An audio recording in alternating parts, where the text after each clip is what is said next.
आर्यन अपने कमरे में बैठा था, जहां दीवारें उसकी बनाई हुई पेंटिंग्स से सजी थीं।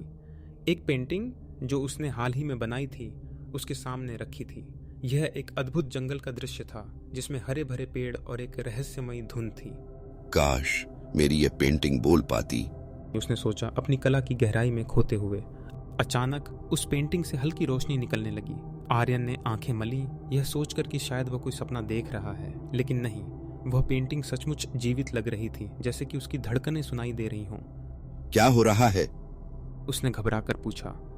जैसे ही आर्यन ने पेंटिंग के पास कदम बढ़ाया, उसे एक गूंजती आवाज सुनाई दी। मैं एक रहस्यमयी जंगल हूँ, पेंटिंग ने कहा। मेरे अंदर कई कहानियां छुपी हैं। इन्हें जो भौतिक और आध्यात्मिक दुनिया के बीच पुल बनाती हैं। आर्यन की जिज्ञासा अब और भी बढ़ गई थी। तुम्हारी कहानी क्या है और क्यों जिंदा हो गई हो? उसने पूछा। पेंटिंग ने बताया कि वह एक वरदान भी है और एक अभिशाप भी। वरदान इसलिए क्योंकि वह अनंत ज्ञान और अनुभव का स्रोत है। अभिशाप इसलिए क्योंकि वह अपने भीतर की कहानियों में उलझा सकती है।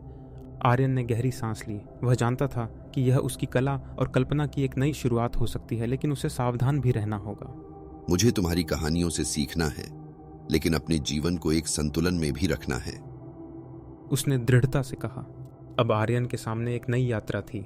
वह जानता था कि हर कला के पीछे एक कहानी होती है जो उसे कुछ नया सिखा सकती है, और इस रहस्यमयी पेंटिंग के साथ उसके जीवन में नई संभावनाएं आने वाली थीं।